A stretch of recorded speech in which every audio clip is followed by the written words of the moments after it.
How can we move beyond box ticking and buzzwords to build school systems that genuinely support mental health, inclusion, and safeguarding? Dr. Adam McCartney has spent his career answering this very question.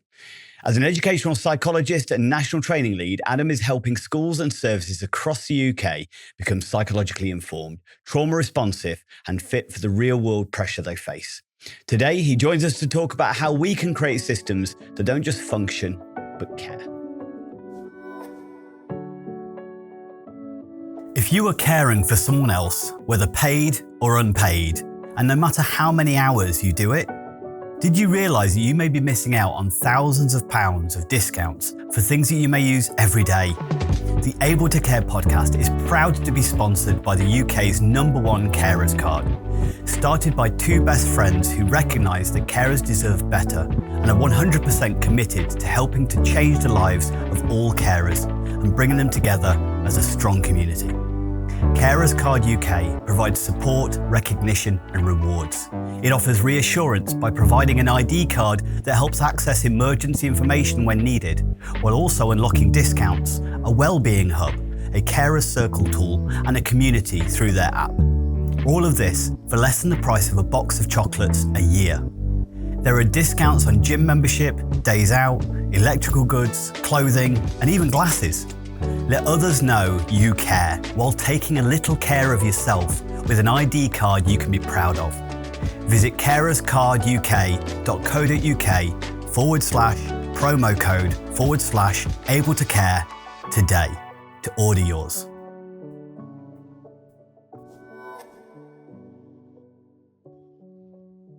Welcome back to the Able to Care podcast, where we explore what it really means to create systems of support that work for everyone, especially those facing the greatest challenges. I'm your host, Andy Baker, and today I'm joined by Dr. Adam McCartney, an educational psychologist and national training lead with extensive experience across education, social care, and fostering. Adam's work focuses on transforming the way schools and professionals think about safeguarding, trauma, behaviour and belonging. He doesn't just talk about mental health and inclusion, he helps leaders build structures that embed them into their everyday practice. From training safeguarding leads and deputies to advising on whole school strategies, Adam's work bridges a gap between big ideas and practical implementation. In this episode, we'll talk about what good practice really looks like, how systems become psychologically informed without becoming overwhelmed, and why belonging is at the heart of it all. So, Adam, thank you so much for joining me today. It's really nice to meet you. Very nice to meet you and happy to be here. Very good. So obviously it says there you've sort of worked across education as well as fostering and things like that. What have you seen kind of as a common thread that makes support systems kind of really work for children and young people? When it works, it tends to work obviously when the adults are highly invested in it. And where I see that best is those teachers and social workers who completely buy into the nurturing system.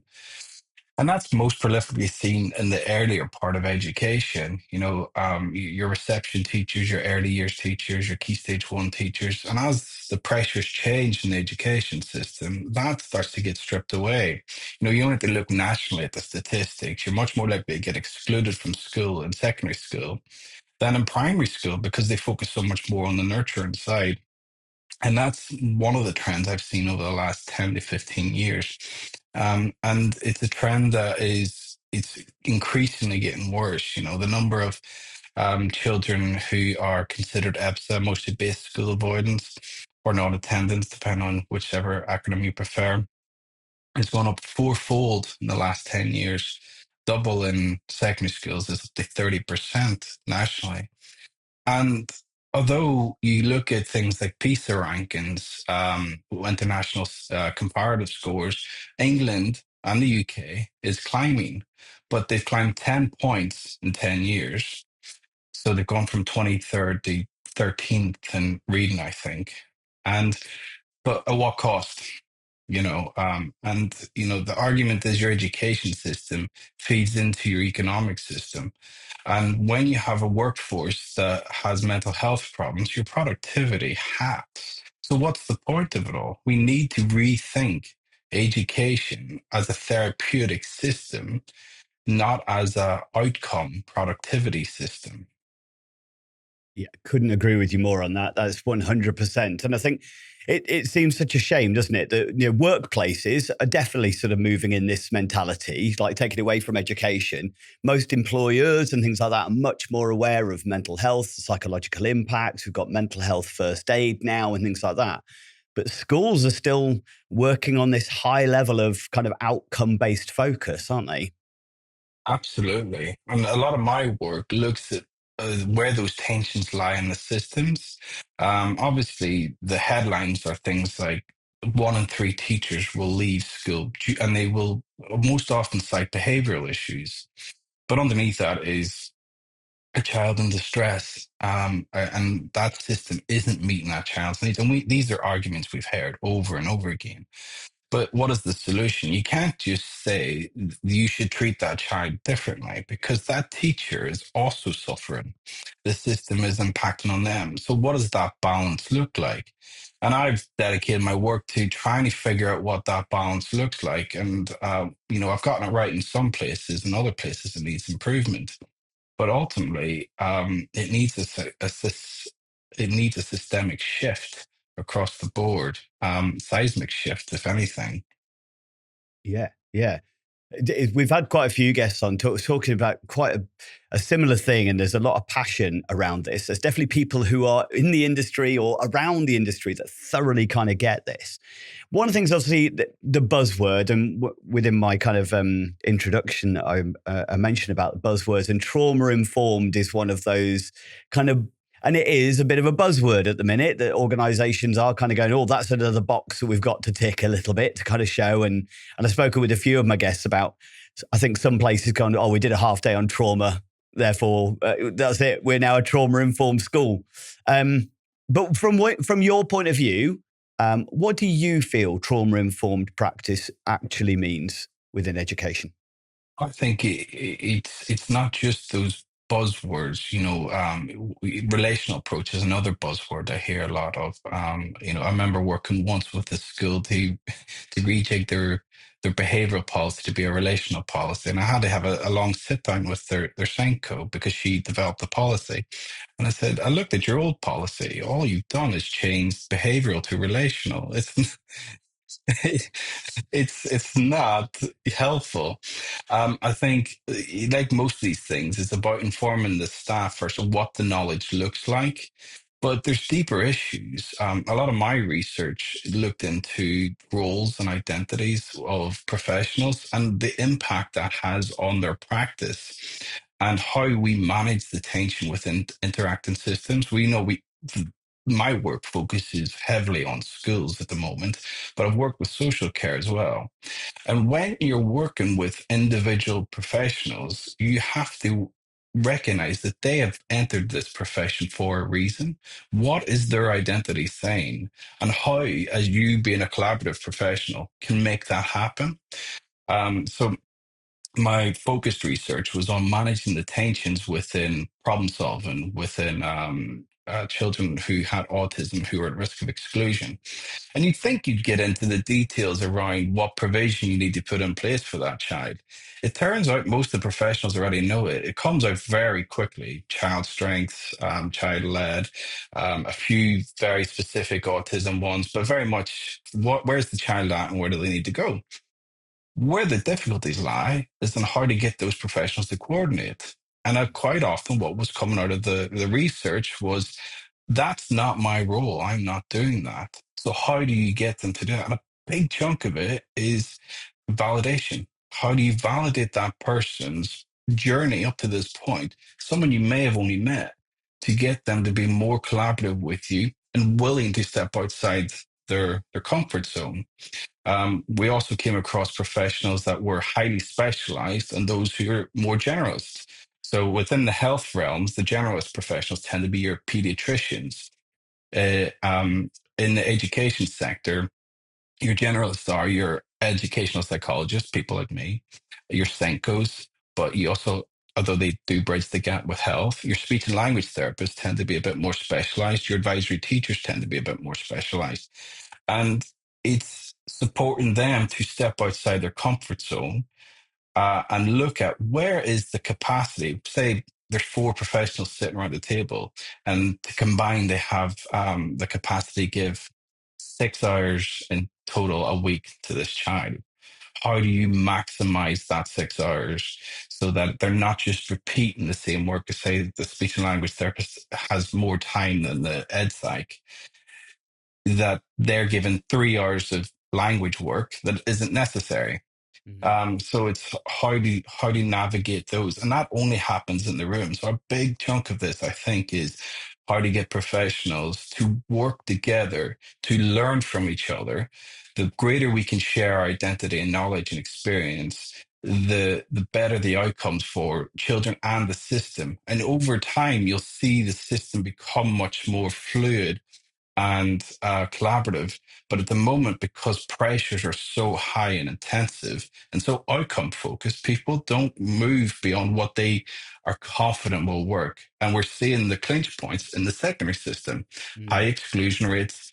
But at the same time, we're seeing literacy and numeracy increase. Mhm. So you could argue the system's working, but only on a superficial level.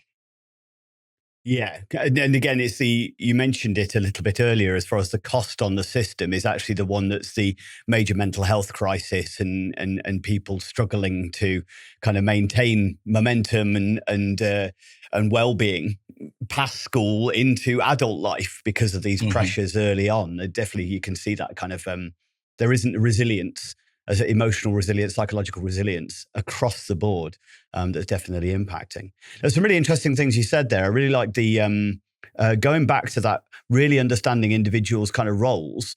Most teachers get into the job, or most caregivers get into the job because they care or they want to improve education and they want to kind of make a difference.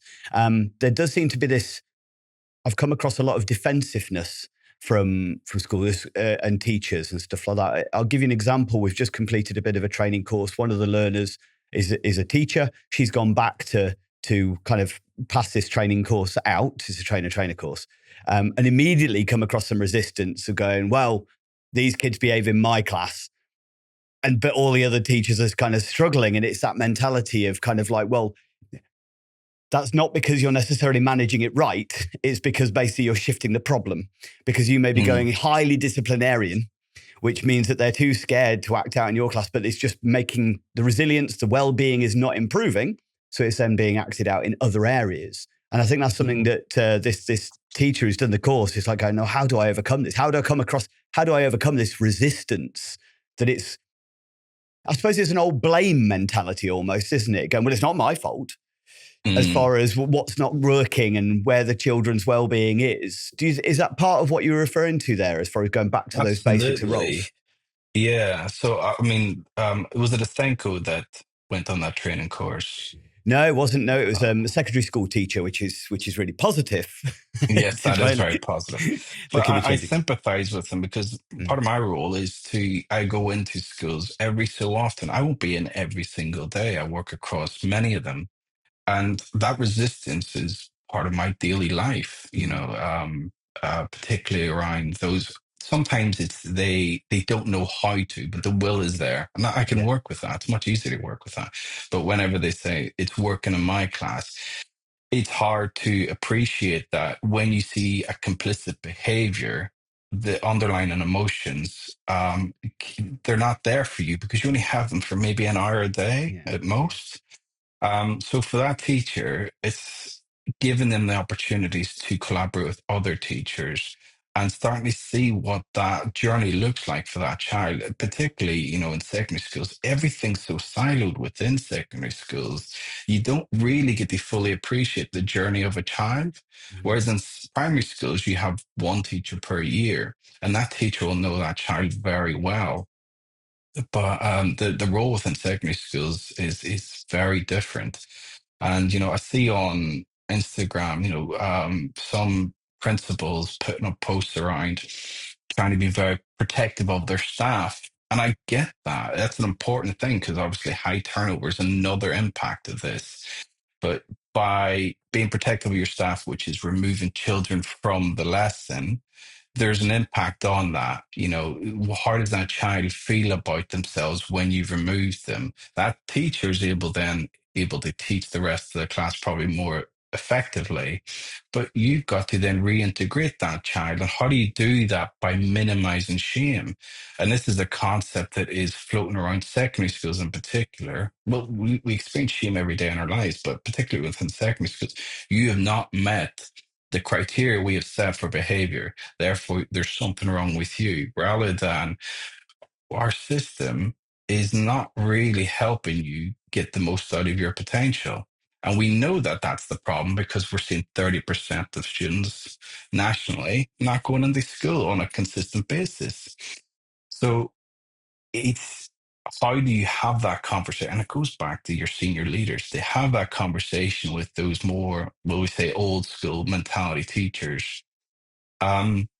Say, your lesson has a holistic impact. And let's look at that in context, not in isolation, in context, because people live in context.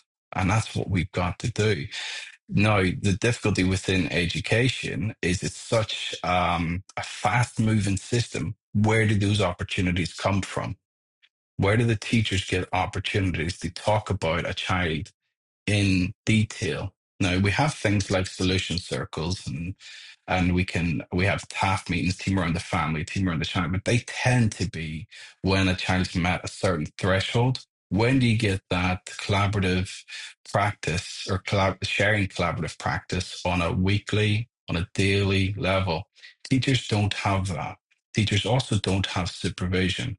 Now, as I would like to consider my profession highly skilled, and one of the key things to developing yourself as a psychologist is reflective practice. You cannot become a psychologist without learning this skill. Well, you can in some countries, but you probably wouldn't be very effective. And you need a supervisor to do that. You need someone to push back or reflect certain comments that you say and say, why is that important to you? Or that might have been a flippant comment to you, but why was it flippant? Or you're very interested in this area. What is it about this area? It's very interesting. And you start to learn more about how you see your role and your identity within that role. This is key for professionals, and teachers don't get that opportunity.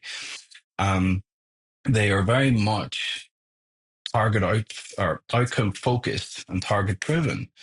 And that's not fair on them as a professional. They get into it for one reason, but the system molds them into these essentially line workers. You must get this outcome for this child. And I've sat in many meetings saying, if I don't move this child on X number of points in this area, it reflects badly on me. And then I come back usually with, that's not really fair. They've had 10 years of education before they got to you. um, so it's creating those opportunities, particularly within secondary schools. Primary schools need it too, don't get me wrong, but particularly within secondary schools, when do you get the opportunity to share your practice, and why is that practice important to you? Hmm. I think one of the things you've kind of mentioned there, as far as the strategy is concerned, is teachers having that opportunity. The child's journey is quite an interesting thing that you brought in there around secondary schools. It is very fragmented. There isn't the same kind of, you'll probably only hear the negative about a child in the staff room rather than really understanding the child's full journey. It feels something that's kind of common sense to me, but I don't believe in common sense at the same time because it doesn't exist. Everyone will be doing it. Yeah, absolutely. But the role modeling you've got there of kind of the supervision for the teachers to kind of, because that is reflective practice, really, isn't it? Or, the restorative practice. It's looking at, how did the behavior that we did in the class affect relationships, affect well-being of the individuals within it?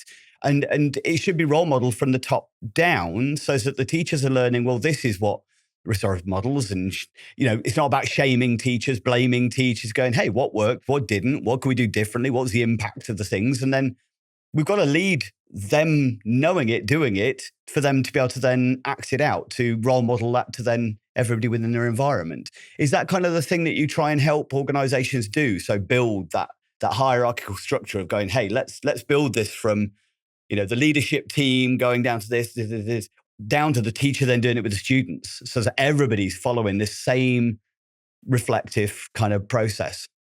Yeah, absolutely. Depending on the level of need a child may have, schools may reach out and say, look, we want you to do a piece. Usually they ask for an assessment piece of work. And I tend to be a little bit resistant if it's a one-off piece of work. And I say, look, I want to have a consultation. And I'll quite often ask for the most senior person I can get. Now, obviously from primary schools, I can quite often get the head teacher. But it's quite tricky in secondary schools because the head teachers are extremely busy. They've got much more of an oversight. So you might have the safeguarding lead or a deputy head, and you take your battles about, okay, what does your systems look like? What do you expect of your staff? And you have those in-depth conversations around, okay, but why is that important to you? And quite often it comes back to those GCSE outcomes. We need higher grades, or we've had a bad Ofsted and behaviour came out. I remember working early on in my career. A school had a terrible Ofsted. It was around the time when academization was really rampant and everything was turning over quite quickly, and they excluded like ninefold more students than they did the previous year. And that has happened again and again across the country. So you get these real punitive strategies in order to get this little system, a secondary school, fixed. But those children need to go somewhere. And we've seen the rise of alternative provision. When I started out, alternative provision wasn't a word. You had your PRUs, and that was it. And now there's an entire subsector to alternative provision. And yeah, so the problems get moved on. And I think you absolutely need to start building in systems that work on retention of these kids, not the moving on, these managed moves, these moving them on to alternative provision. The increase in EHCPs is another thing. We'll get them in EHCP first, but you can almost predict that they're moving on to another school, or they're going to face exclusion or something down the line, especially if it's their primary need is SEMH, social emotional mental health. So the big thing that uh, it's how willing is that school to talk about their systems is first. How willing is that school to give their teachers time? How willing is that school to reduce the more bureaucratic demands on teachers? So your things like lesson plans, those types of things that take up a lot of time, but their outcome, their usefulness is questionable. And those are the schools you work with. And what you hope in the long term is that they become a beacon for best practice in that area. So when I worked in a local authority in the south of England, they had one school that was very much that, and that school became the hub for all the other secondary schools, and they were very willing to host training events, and they were very willing to share their practice. I think they even shared some of their stats and things like that. So they were very confident on their relational practice. But sadly, they are the exception to the rule. I've not seen it too often across the board. And my job is to try and get that as much as possible. Mm. It does. I think there's a definitely a long way to go, but it sounds like it's good. There's some schools that are kind of leading the way a little bit, or and one of the things you mentioned there is that some schools when they're looking for your service, they're almost like, oh, we've had a fire. Can you come in and just do a bit of an assessment, stop that fire from happening again? Whereas you're trying to force it to go, no, I need to look at where this all started. I need to look at all your procedures, your processes, your risk assessments, kind of following that analogy on, which is where schools sometimes it's that short term versus long term solution, isn't it? I can fix that broken pipe, but let's look at what's going on with your whole central heating system and stuff like that. And it's looking at that from a behavioural and from a practice point of view. So, as far as psychologically informed schools, what is good practice for you, or what do you try and encourage?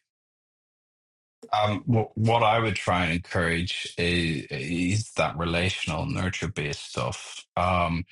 It, the most common thing that I go in with is looking at how they structure their lessons. Two things that I come in with is what is the routine and what sort of visual communications are you using? So we know that children develop their language skills in many different ways, but the education system is really much focused on the phonetical side of developing language. And one of the things I say is if you've got a year six child who is still doing phonics, the chances are he's usually a he, but sometimes a she, they're not going to get it. Let's try something different. And we have other strategies, like there's the morphological approach, there's which links to this, the whole word approach. Let's teach them the basics so then that they can then at least enjoy reading and move on from that. Whereas if you just keep banging the same drum, they're going to opt out of education. And you don't want that because it leads to, as we just previously discussed, exclusions and things like that. The other thing that I would talk about is emotional check-ins for the whole class. As a given, one of my schools in a more deprived area of a local authority, high rates of violence and crime in that area, they implemented an emotional check-in at every single transition. So they would say, okay, in this corner, if you're feeling this emotion, these are the strategies we use. In this corner, if you're feeling quite angry, there'll be an adult there to talk to you about it. If you're feeling good, get a drink of water or eat a snack or just, read a book for 5 minutes. Those sort of strategies at every significant transition, just to allow those kids to one, reflect on how they're feeling, and two, to give them that moment just to go, okay, we're having a little break here. We can take a sigh. And for those kids who don't quite understand what their emotions mean to them, they're getting all this visual information and adult direction about how to manage this. So I was feeling quite angry in that maths lesson. I'll go and talk to the adult. I don't know why I'm feeling angry, but I am. And the adult's able to say, well, I've seen you struggling with long division. Maybe you were feeling like you weren't as good as the other kids. Oh, you're right. And then the adult can go, that's okay. We can help you through the next time. Not only does that kid feel good and more regulated, that adult now knows next time I'll check in with that kid quicker. Uh, it's just all those little strategies that really help structure a school day for those kids. And now, obviously, at secondary school, it's going to look a bit different, but doesn't mean it needs to go away. It could be, they have much more greater access to technology. They could be sending messages to their teachers, so they don't have to share it with their peers. But they still get that emotional check-in. And I think that's one of the big things that needs to happen moving forward is these just little emotional check-ins that just take the stress out of learning for children because it's a long day for them. They got to go in 5 days a week. And I think it's very easy as adults to forget what it's like to be a kid.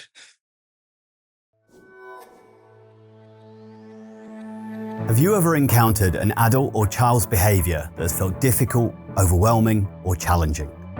Have you sometimes felt at a loss of what to do, or know that you didn't handle it quite right? People are complex and unpredictable, and their behaviour can be like the weather. We've all made the mistake of looking out the window and feeling safe to wear shorts, but 5 minutes later wishing for an umbrella.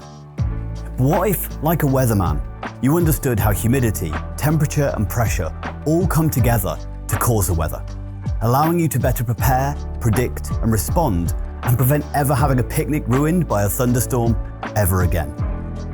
My book, called Targeting the Positive with Behaviours that Challenge, helps you to become the weatherman of behaviour. It provides you with a toolkit to increase competency, confidence, resilience and empathy, so you feel more assured about how to respond to distressed or dysregulated behaviours in others, including those affected by trauma, mental health, neurodiversity, learning disabilities or dementia. Build better connections, achieve de-escalation and improve outcomes for yourself and those you engage with my celebrated 6-stage target model, a step-by-step process to reduce distress for everyone. Discover my empowering, person-centered guide in Targeting the Positive, written by me, Andy Baker, available from online bookstores worldwide. Find a link in the description and order today.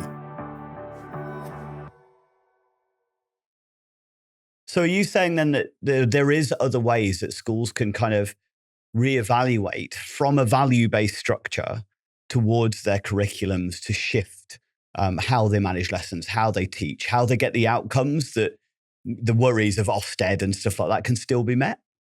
Absolutely, I do, and it's having the confidence as a senior leader in a school, to step away from what you know Mm, and start to explore other ways. One way is to talk to people like me who come from a different perspective but work in the same system, and take that. Well, it's a risk. It's essentially a risk. But when you have experts alongside you, you minimize that risk. mm, So I've developed models around how to structure your management systems to minimize that risk, how to introduce certain topics to minimize that risk, how to structure your daily routine to minimize that risk. And it's having the confidence to do that rather than going back to the military style or the Victorian style of education, where mm, you know you can improve behavior, but the outcomes are still poor, in my opinion, unless all you care about is literacy and numeracy. mm, Um, and it's having the confidence there. And Ofsted, thankfully, are now moving towards a more relational approach. And that's going to be a big help because they are the regulator and they create the framework. And that gives permission almost to these senior leaders to take that risk and start to talk to professionals like myself. The next thing that needs to happen is to free up those professionals, because at the moment, it's not just teachers that are getting the squeeze, it's the support services. Educational psychologists have a statutory duty, and that takes up most of our time. And local authorities up and down the country try to free up as much time for educational psychologists. They do more of that systemic work. But once you get a big influx of statutory assessments, for your listeners, that's the education healthcare needs assessments, for the high end students. And without those professionals being freed up to have those tricky conversations and support those leaders, you're going to see the same thing, the same outcomes, the perpetual outcomes of the number of EHCP applications are going to continue to increase. The outcomes for those students is still going to be poor. You'll probably still see an improvement in literacy and numeracy because this current system allows for that, but you'll see an increase in absenteeism, emotionally based school avoidance, those types of words. You'll see probably an increase in violent behavior on school sites. So at what point does it become a tipping point? Like, when do we sacrifice the literacy and numeracy growth for these other issues? And the thing that I think needs to happen is to free up the time for those support services, which is one of the reasons why I went into private practice, because I was very much, when I started out my professional journey, like, the public sector was the gold and standard, and it was like I wanted to stay within it for my entire career. And then it very much became not enjoyable. And you don't get to see the long term outcomes of your work. When you do, it's usually disappointing. Someone like me coming in and offering advice, but the school can't give that provision, or that the funding isn't enough for them to do what they need to do, but yet you still got to show that what's the evidence base of what this child needs, even though it's not going to happen. It's not a good use of money. Whereas what I've tried to do is take a step back and looked at what the education system looks like. Okay, we're moving towards a more neoliberal system where academies are able to use their funding and how they wish. Okay, I'll go and talk to those senior leaders and see if I can get some improvement that way. And on a individual level, yeah, I've had some success, but I'm one man. Everybody needs to be trying to do something similar. Now, you don't have to do exactly what I'm doing, but you need to use your skill set as that support professional to get the best out of your expertise so that those people you are supporting feel secure in the decisions they're making and can move forward with that for the children that they want to help, which is why we all get into education, essentially. Yeah. Yeah. as you said, it is you are just one man. We do speak to a lot of people who are definitely in this camp and trying to kind of make the change, but there does seem a lot of resistance. And again, it's that fear of change and stepping out the comfort zone of doing things differently. I've been doing this for years, and it's worked well enough, I think, even though we recognise. And it is strange, as you were saying there. Sometimes the objective, the idea of what a good outcome is, I've come across in many different environments, not just schools as well, that sometimes, we've had to restrain him 3 times and he's been excluded, but at least he passed that test. And it's just like, what's really important here? As far as it's very, very strange, because all he's going to do is he may have passed that test, but you're not helping him or them to enjoy learning and the benefits of why they're doing what they're doing and how they're going to be able to utilize that in later life. So it's not improving society as a whole. I always want to go and ask him, was it important for you to pass that test? Yeah, absolutely. Yeah. And they're going to go, no, I just made to do it. Yeah. And the anxiety focus on that, we're seeing that a lot at the moment as far as the GCSEs are concerned, because of the age of some of the children in my world is huge. And it's a massive impact. Okay. So as far as, obviously there's loads of things at the education. Obviously you work with teachers and things like that. Obviously there's a lot of our listeners that may be parents of children, with additional needs who are struggling at school with anxiety issues and things like that. Is there things that, parents can do to make a difference to their child's well-being within school at all, from your point of view? Well, the best thing that parents can do is, from a young age, is one, to read with your child, with them, not hand them a book or an audio book or things like that. Sit down with them, read with them. It's simple to do. The child usually enjoys it. They'll be picking up language from you, and they'll be getting that nurture-based attachment, which is essential at that young age to set them up for positive learning experiences. But when things start to go wrong within education, the most important thing is to keep that collaborative mindset between home and school. The worst outcomes tend to be when there's a divide between how parents perceive schools' efforts and how schools view parents. They might see them as barriers or opposition to what they're doing. And do you remember at the beginning of our conversation, I said about that framework of how professionals work together about their roles and identities? It's about that same structure. How can you validate each experience that parents are having as well as what the schools are having? So sometimes the common example is we see at home, we see this behavior and it's very challenging. At school, we don't. And then the classical thing is, oh, they must be masking at school. And schools are getting better at this, but they used to be. They said, "Well, we don't see those problems, therefore we're not going to engage with your issue." And the schools are getting a bit better at that, and that is having an impact because that parent feels seen and heard. And when you feel seen and heard, one, it mitigates the amount of shame you experience as a parent. Which, for any parents listening, they've experienced loads of it. um, and it allows them to be more willing to engage with that, and it allows them to hear harsh truths. So it might be, we need to do this very tricky thing to support your child's attendance or support your child's literacy development, and we need your help to do that. By feeling seen and heard on both sides of the debate, you get a lot further. So I'd say that is probably the best thing to do as a parent. One, read with your child. And two, when you want to scream at your school, try not to. Look at the collaborative side. What are they doing well first? And then look at where the challenges need to be met. And that is equally important for schools in the reverse direction. Yeah, I think I've empathized with schools on this, and I've supported a number of parents to go through this process where they've been raising a meeting around, the school not quite meeting their child's needs and, experiencing, and there's a lot of parent shaming that does happen, not just from schools, but, systemically to some degree, as you've already mentioned there. And I do try and encourage parents, you've got to act like your child's advocate, but try and remove slightly the emotion that you feel to it. Because I think it's so easy for schools, and maybe I'd be the same if I was in their shoes, of just a parent coming in, kind of, as you say, shouting, screaming, getting emotional, getting defensive. That this is a case of it's easy to blow off as just, look, just another emotional parent, rather than approaching going, what if I was this child's lawyer? How would I approach this? You know, how would I dress? How would I attend?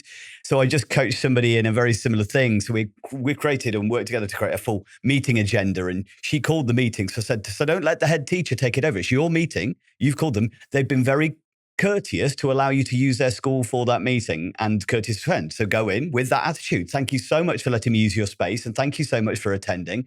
I've got a number of things to cover today. So let's start here. And I said, you run that meeting and you take control and act like a professional. But in exactly as you said, that very collaborative, we're having some challenges here. Things don't seem to be working for my daughter. So let's see what we can do and work together to improve these outcomes. And it was Yeah. a very different meeting from what everybody was expecting, I think, including the I local love authority that. who are going, oh, flipping heck, that was a bit different from the usual meetings we have. And rightly so. One, empowers that parent, allows them to set the agenda. They By setting the agenda, they automatically feel heard. Mm, And I'm guessing the outcomes of that meeting, everybody felt a bit more accountable, and the actions actually happened. yes. So that was a lovely bit of coaching. Well, she does it herself as well, but it was just getting to, she was in that, she's very good at what she does, but it was in that emotional parent headspace. And everything that she knows professionally was kind of going out the window because she was in angry Hmm. mum mode, which is completely into protective lioness mode. Do you know what I mean? Which And you that's completely understand.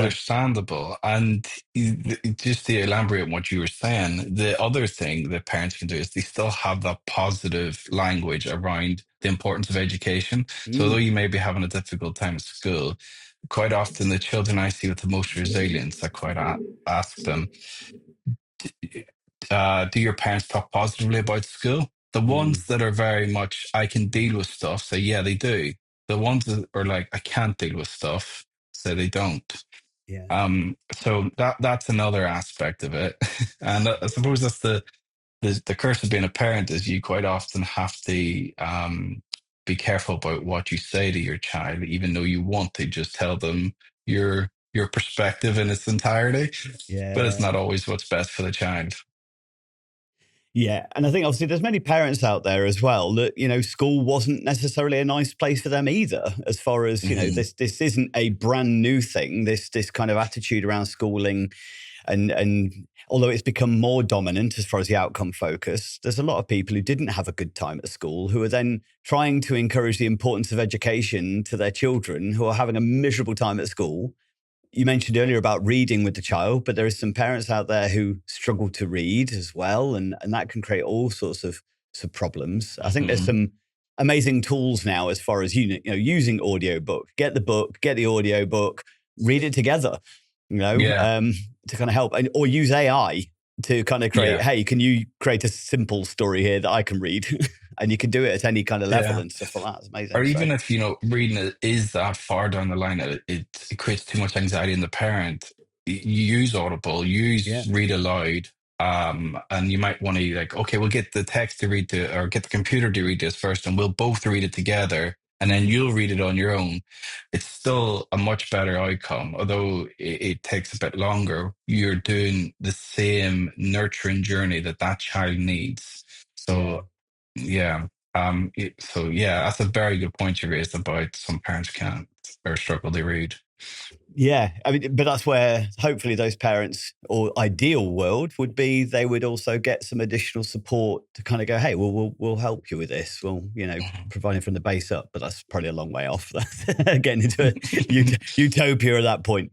Okay, so what changes would you most like to see in how schools and services are supported to manage things like trauma, mental health, and behavior systemically? The Fundamentally, we need to look at how support services are structured.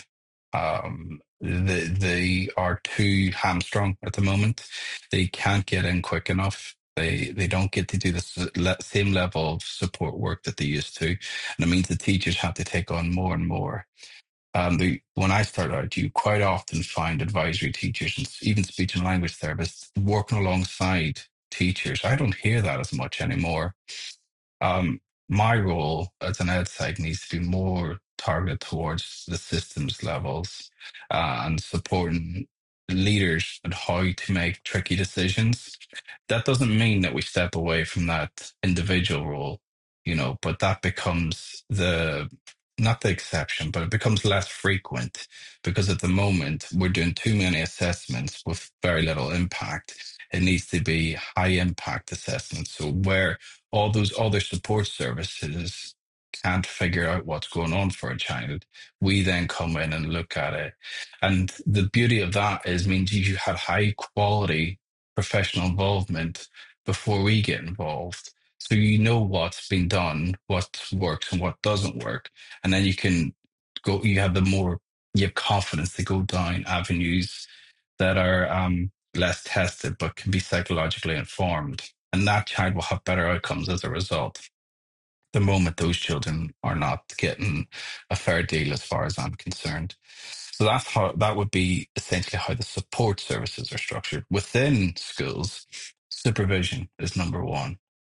High quality supervision for all staff, all teaching staff, I should say, from teaching assistants to teachers to leaders.